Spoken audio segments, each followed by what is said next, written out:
जय श्री श्याम, जय मनोरम धाम। आप सभी श्याम भक्तों का एक और नई वीडियो में स्वागत है। यह जानकारी उन श्याम भक्तों के लिए काफी ज्यादा महत्वपूर्ण है जो श्याम भक्त यहाँ पर 29 मार्च से लेकर के और 30 अप्रैल तक आना चाहते हैं। तो इन दिनों में महाराज जी कब कब बैठेंगे, कब कब नहीं बैठेंगे, कब आपको आना चाहिए, कब नहीं आना चाहिए, ताकि यहाँ आने के बाद आपकी बीमारियां परेशानियां दूर हो सके और आपको आशीर्वाद और श्यामजल पड़वा सके। जो लोग अभी के टाइम पे आना चाहते हैं फिलहाल, या फिर काफी दिनों बाद आने आ रहे हैं, आपने टिकट बुक करा लिए हैं, आपको कब कब टिकट बुक करानी चाहिए मैं भी वही बता दूंगा। क्योंकि फिलहाल कुछ दिनों के लिए महाराज जी नहीं बैठेंगे, तो वो आपको पता होना चाहिए कि महाराज जी कौन कौन से दिन नहीं बैठेंगे। जो लोग अभी फिलहाल आना चाहते हैं उनके लिए मैं बता देता हूँ कि कैसे आप लोगों को जल्दी से जल्दी आशीर्वाद मिल जाएगा, कौन से दिन ज्यादा भीड़ मिलेगी, कौन से दिन कम भीड़ मिलेगी, यहाँ आने के बाद कौन कौन सी बीमारियां ठीक हो जाती हैं, कौन कौन सी बीमारियां ठीक नहीं होती हैं।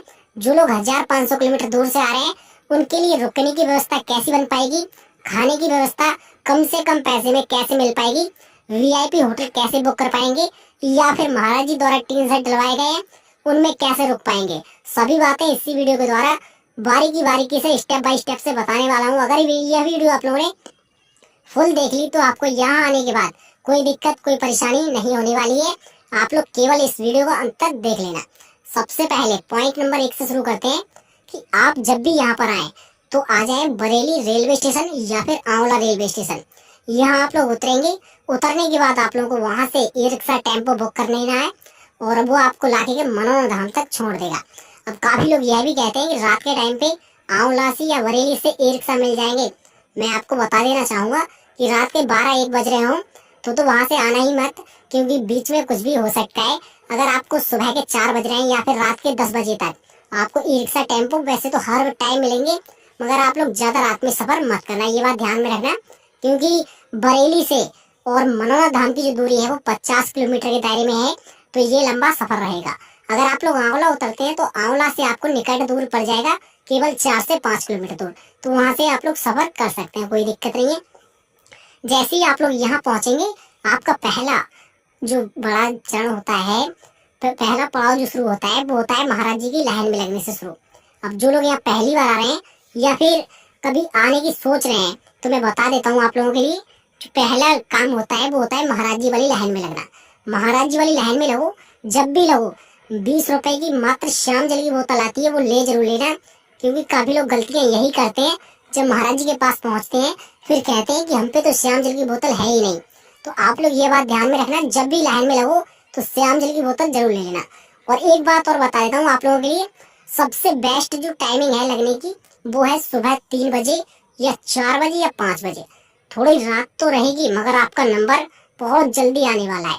क्योंकि जब 10 बज जाए या 11 बज जाते हैं दोपहर सा हो जाता है तो इतनी ज्यादा भीड़ आप लोगों को देखने को मिल जाएगी।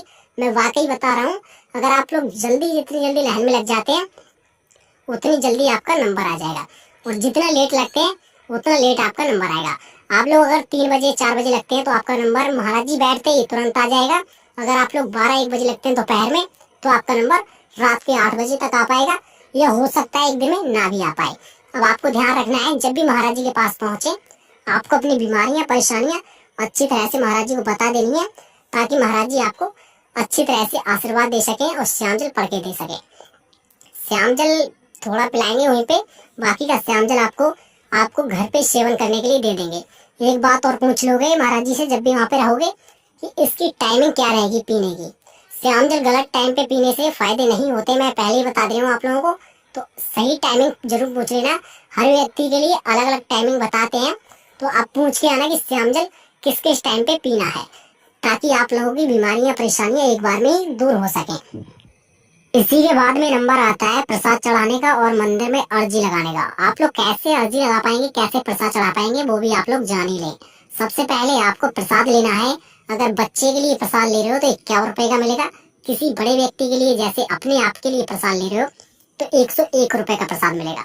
ध्यान रखोगे प्रसाद दोनों ही एक ही जगह चढ़ते हैं, आपको प्रसाद ले लेना है, फिर जाकर के खाटू श्याम बाबा की जो लाइन लगती है मंदिर वाली उस लाइन में लग जाना है। महाराज जी वाली लाइन अलग रहती है, खाटू श्याम बाबा के मंदिर में प्रसाद चढ़ाने की, अर्जी लगाने की और दर्शन करने की लाइन अलग रहती है। और जो टोकन मिलते हैं वो लाइन अलग रहती है। टोकन कैसे मिलेंगे और किनको मिलेंगे, किस टाइम पे मिलेंगे वो मैं वीडियो में आगे बताऊंगा, वीडियो के लास्ट तक बने रहना। आप लोगों को प्रसाद लेके लाइन में लग जाना है। अगर ज्यादा भीड़ रहती है तो आपको लगभग टाइम यहाँ पर लग सकता है 2 घंटे, 3 घंटे या 4 घंटे। अगर कम से कम भीड़ रहती है तो लगभग आपका नंबर आधे घंटे या 20 मिनट में आ जाएगा। आप लोगों को तुरंत जाकर के वहाँ दर्शन होंगे, खाटू श्याम बाबा के दर्शन करोगे, अपना प्रसाद चढ़ाओगे, आधा प्रसाद चढ़ेगा आपका, आधा प्रसाद आपको वापस कर दिया जाएगा। इसी के साथ साथ फिर आप बाहर निकल के आएंगे। बाहर निकलने के बाद भाई पहला पड़ाव पड़ेगा आपका जल छिड़काव। एक श्याम कुंड बना हुआ है, उसका जल छिड़काव जरूर कर लेना अपने ऊपर। इसके बहुत ज्यादा फायदे हैं, मैं आपको बता दे रहा हूँ। श्याम कुंड है, वहां जा करके थोड़ा श्याम जल अपने ऊपर छिड़काव कर लेना। और अगर घर में कोई बीमार रहता है तो उसके लिए बोतल वगैरह में वो श्याम जल भर के ले जाना और उसके ऊपर जल छिड़काव कर देना। देखो फायदे अक्सर यहाँ की मिट्टी में भी तक है। यहाँ का जो सबसे ज्यादा चमत्कारी काम है वो है श्याम जल। वो आपको सबसे अच्छी तरह बेस्ट तरीके से अपने ऊपर जल छिड़काव कर लेना है।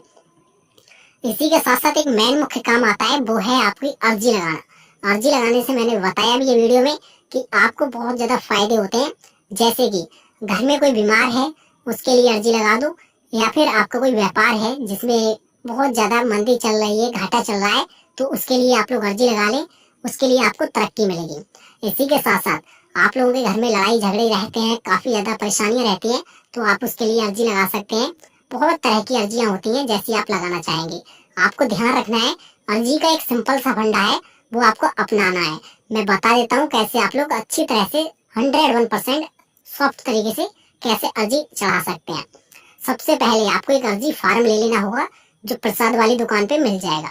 वो फार्म आपको भरना होगा और अच्छी तरीके से भरना होगा। और आपसे नहीं भरना आता है तो दुकान वाले की सहायता से भर लेना है। भरने के बाद आप लोगों को ध्यान रखना है कि आपको उसमें जो पैकेट रहता है, लिफाफा, उसमें अपनी तरफ से 60 रुपए रखने होते हैं। 1 रुपया रखा हुआ होता है। अर्जी जो लगती है मनोना धाम की, वो 61 रुपए की लगती है। ऐसा भी मत करना कि 62 की लगा दो, या फिर ऐसा भी मत करना 60 की लगा दो। पूरी अर्जी जो लगाओ वो पूरी होती है, वो 61 रुपए की होती है, ध्यान रखोगे। इसी के साथ साथ आपको एक बात और ध्यान रखनी है, जितने भी लोग टोकन लेंगे, अक्सर टोकन उन लोगों के लिए मिलते हैं जो लोग चल नहीं पाते हैं, खड़े नहीं हो पाते हैं अच्छी तरह से, ज्यादा देर तक नहीं चल पाते हैं, ज्यादा देर तक खड़े नहीं हो पाते हैं, व्हील चेयर पे बैठे रहते हैं। तो उनके लिए यहाँ पर टोकन की व्यवस्था बनाई गई है। मैं आपको बताना चाहूंगा, ये व्यवस्था बहुत ही अच्छी है टोकन वालों के लिए। तो आप लोग टोकन ही ले भाई, लाइन में ना लगे। आपको बता ही दे रहा हूँ मैं, जो लोग चल नहीं पाते, खड़े नहीं हो पाते, तो वो लोग टोकन ही ले। और आपको ध्यान रखना है, जब भी टोकन लेंगे तो आपको गेट नंबर 1 पे जाके प्रवेश करना है, वहां पहुंचना है। अगर आप लोग सुबह की मीटिंग में अंदर जाना चाहते हैं तो सुबह आ जाना लगभग 8 बजे तक धाम पर। और अगर आप लोग शाम की मीटिंग में शामिल होना चाहते हैं, टोकन लेना चाहते हैं, तो आपको रात 8 बजे तक टोकन मिल जाएगा। रात के 8 बजे प्रवेश होगा। आपको ध्यान रखना है, जब भी टोकन लो, श्याम जल की बोतल पहले ही ले लेना, क्योंकि महाराज जी के पास आप लोग जैसे ही पहुंचेंगे, वहां आपकी बीमारियां परेशानियों के लिए श्याम जल पड़वाना पड़ता है।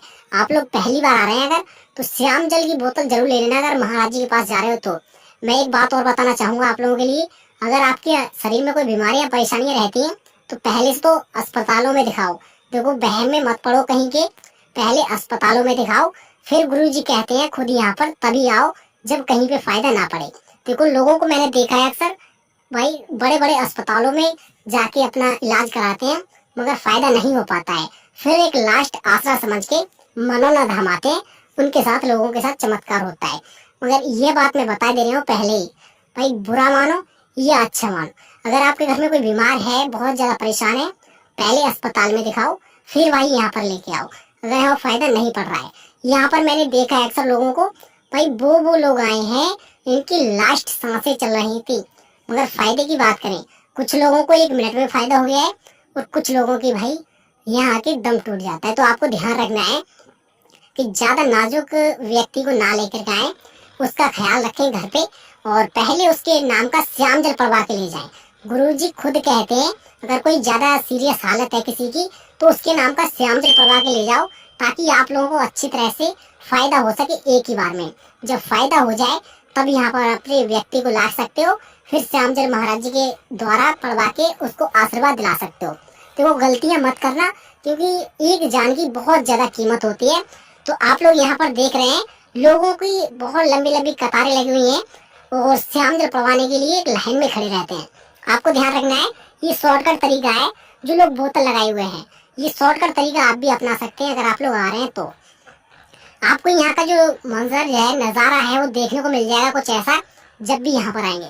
आपको ध्यान रखना है, यहाँ जब भी आए यहाँ पर 2 दिन का 3 दिन का टाइम निकाल के आए। हो सकता है 1 दिन में ही नंबर आ जाए, और किसी किसी टाइम ऐसा भी होता है बहुत ज़्यादा भीड़ होने के कारण 2 दिन या 3 दिन लग जाते हैं। तो आपको जब भी आना हो तो 2 दिन का या 3 दिन का टाइम निकाल के आए। अब जितने भी लोग परिवार के साथ आ रहे हैं, पूरे परिवार के साथ आते हैं, उनके लिए एक महत्वपूर्ण जानकारी बता देता हूँ कि आप लोगों को यहाँ रुकने की व्यवस्था बहुत ही अच्छी मिल जाएगी।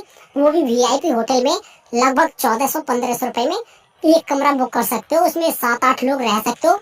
इसी के साथ साथ आपको ध्यान रखना है, अगर सेकंड क्लास का कमरा लेना है तो 1200 में मिल जाएगा। थर्ड क्लास कमरा लेना है तो आपको 800 रुपए में मिल जाएगा। आपको ध्यान रखना है इन बातों का कि जब भी यहाँ पर रुकें, अगर आप लोग नहीं रुक सकते हैं खुली जगह में तो आप लोग वीआईपी होटल भी ले सकते हैं। इसी के साथ साथ आप लोगों को यहाँ पर जो दुकानें हैं प्रसाद वाली, उनमें फ्री में रुक सकते हो। केवल अगर उन दुकानों पर से प्रसाद ले लोगे ना तो फ्री में रुक सकते हो, उसका कोई रुपया पैसा देने की आवश्यकता नहीं है। और जो महाराज जी द्वारा टीन सेट डलवाए गए हैं उनमें आप बिल्कुल निःशुल्क रुक सकते हैं, उसका कोई रुपया पैसा नहीं जाता है। इसी के साथ साथ टॉयलेट बाथरूम वगैरह निःशुल्क है, कोई रुपया पैसा देने की आवश्यकता नहीं है। यहाँ की गाड़ी खड़ी करने की, मतलब बाइक और 4 व्हीलर कार वगैरह सभी निःशुल्क खड़ी कर सकते हो। पार्किंग है जो निःशुल्क है, लगभग 150 बीघे की पार्किंग है, सारी की सारी महाराज जी की जगह है। तो वहाँ पे अपनी जगह पर बाइक या कार बस वगैरह खड़ी रहती है, तो सभी चीज पार्क कर सकते हो। इमरजेंसी एक बात ध्यान रखोगे, जो इमरजेंसी में आते हैं लोग, उनकी एम्बुलेंस यहाँ तक आ जाती है जो आप लोग देख रहे हैं। और जो लोग दर्शन करने आते हैं वो लोग पार्किंग में अपनी बाइक या कार खड़ी करते हैं। एम्बुलेंस अक्सर उन लोगों के लिए चलती है जिनका सीरियस टाइप का कोई मरीज होता है और आपकी किसी भी सेवादार से बात है। पहले आपकी जान पहचान होनी चाहिए, डायरेक्ट ऐसे ही नहीं ला सकते किसी को, तो आपकी जान पहचान जरूरी होना चाहिए, आवश्यक है। और इसी के साथ साथ एक महत्वपूर्ण जानकारी बता देता हूँ, जितने भी लोग टोकन लेंगे वो इस जगह आना होगा। ये गेट नंबर 1 है और गेट नंबर 1 पे ही टोकन मिलते हैं। यहाँ से आपका प्रवेश होता है अंदर की तरफ। ऊपर देख रहे हो वो लोग हैं लाइन में लगे हुए, वो महाराज जी से आशीर्वाद ले रहे हैं। पहले जो लोग लाइन में लग करके आते हैं उन्हें आशीर्वाद देते हैं, फिर टोकन वालों को देते हैं, वो वाली लाइनें रोक दी जाती हैं। तो यह सिस्टम आपका सिलसिला हर रोज जारी रहता है। आपको ध्यान रखना है। एक महत्वपूर्ण जानकारी बताना भूल ही गया कि महाराज जी 7 अप्रैल से और 15 अप्रैल के बीच में नहीं बैठेंगे, लगभग 8 दिनों के बीच में नहीं बैठेंगे, 8 दिन। तो ये तारीख याद रखना, 7 अप्रैल से 15 अप्रैल तक महाराज जी किसी भी श्याम भक्त को आशीर्वाद नहीं देंगे। और उसके बाद में फिर से कंटिन्यू अवतार वही रहेगा जैसा चलता रहा है। मंगलवार और बुधवार नहीं देते हैं आशीर्वाद हफ्ते में, बाकी लगातार हर रोज आशीर्वाद ही मिल जाएगा आपको। और आपकी जो बीमारियां हैं, परेशानियां हैं, उन पर फायदा होने लगेगा। जितने भी लोग कहते हैं कि यहाँ वाकई एक बार में बीमारियां ठीक हो जाती हैं, मैं आपको बताना चाहूंगा कि बहम में मत रहना। काफी लोगों को 1 मिनट में भी फायदा पड़ जाता है, काफी लोगों को 1 दिन लग जाता है, काफी लोगों को 1 महीना लग जाता है, काफी लोगों को 1 साल भी लग जाती है। तो आप लोग ऐसा बिल्कुल मत सोचना कि 1 मिनट में फायदा हो जाएगा, क्योंकि टाइम लगता है और किसके साथ कब चमत्कार हो जाए, किसको कब फायदा होने लगे। वैसे फायदा तो होता है, मैं आपको बताना चाहूंगा फायदा तो होता है। क्यों यह वीडियो भाई यहीं पर लास्ट करते हैं, मिलते हैं कल वाली नेक्स्ट वीडियो में। आपको यह वीडियो अच्छी लगी तो वीडियो को लाइक कर दो, अगर चैनल पर पहली बार आए हो तो सब्सक्राइब कर लो, और ऐसी वीडियो पाने के लिए बने रहना हमारे चैनल पर।